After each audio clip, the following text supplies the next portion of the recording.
Yo, what's up? Welcome to the 72-hour fast day one. This video is just a walkthrough of what I did for the entire day, how I felt at each hour mark, and how it went. So here it is. All right, bro. This is day one of the fast and going to the gym. So I'll see y'all in the next freaking clip. Breakfast skipped. This is the first meal that I had to skip, so it's not that bad. I mean, I've messed around with kind of some intermittent fasting and skipping meals, whatever, which is not that hard, but still, I'm not terribly unfamiliar with the hunger feeling. So had a coffee as well, and then I'm supposed to have that bone broth at noon and 6 p.m. to start the fast. I'll put the protocol in the description of this, but I think it's called the Ultimate Water Fast Protocol, and it's 72 hours. So I'll see y'all on the other side. Don't mind me looking absolutely baller this morning, but I've made a deal with myself for the fast that internally and externally to other people, I'm not gonna complain at all, because I know I'm gonna get freaking hungry. Haven't even gone more than 24 hours without food in my entire life. So I know my body's gonna want some food at some point. However, I'm not going to complain one bit. If I have a negative thought in my head, I'm gonna freaking erase it immediately. And I think that's gonna have a ripple effect, and it's gonna go further than just the 72-hour fast. Because if I can erase negative thoughts in a state of starvation, who's to say I can't do the same when someone's mad at me or something doesn't go my way with the business, whatever it is. I think this is more than just the health benefits. It's an incredible mental test, which is obvious, but I'm very, very excited. I'm actually heading to get some studying done at the library right now. And as an aside, it saves you a ton of time when you don't have to eat food. Holy shit. Already seeing that. All right, so I worked out this morning, and then I just trained jiu-jitsu for about an hour and a half and rolled with this 300-pound guy. So energy levels were very good.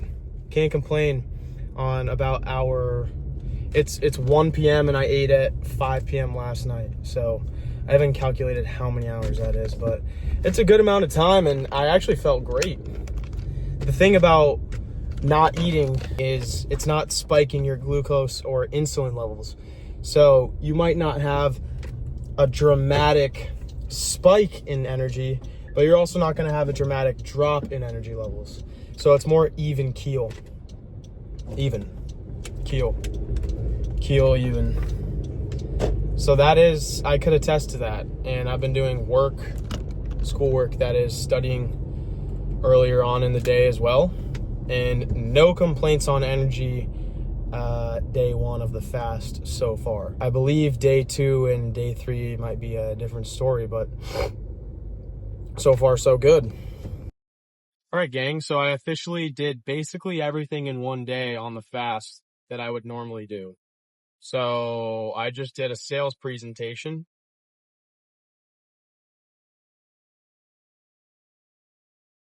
Hunger is probably at a level 6 or 7. I'm just observing the hunger from a third person point of view. I can tell I'm hungry, but I'm not letting it affect me, because there's actually a lot of advantages to not having to eat food. And normally I have to always eat food. So this is a nice little break from eating food. I'm going to go home, do some studying. I've got a paper I get to write, and then probably edit this video. So it's just going to be an awesome day. Cheers. I just had a fit of inspiration, and it made me realize that any feeling that you have, you're angry at your girlfriend, you're angry at your boss, you're sad because your girlfriend just broke up with you, you just lost your job, so you're sad, your dog just died. However severe it is, you're hungry, whatever the feeling is, you have the ability to grab it, take it out, and just observe it and look at it. And you want to be the observer of your feelings, not the victim. When you identify with your feelings and you don't detach yourself, you become them. They consume you. But the amount of power you hold when you're able to just observe the feeling. When you're hungry, just and analyze it for what it is.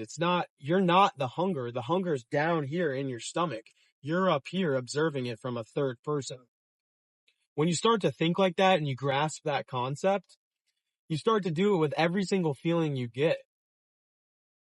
And the thing is, pain, fear, all of it, it only exists in the vague. So when you specify something, it's no longer scary or painful.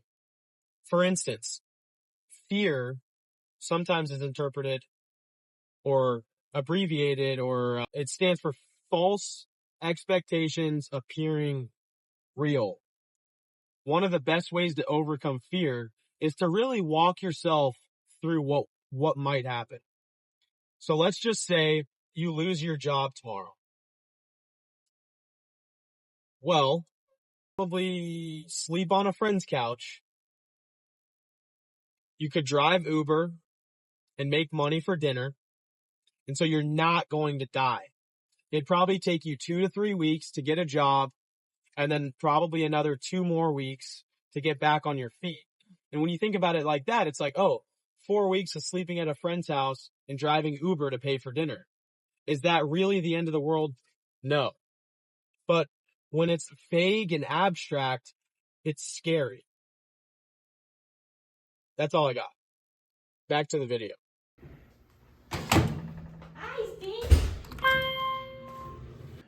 All right, so I'm currently eating some bone broth. Give it a little taste test here.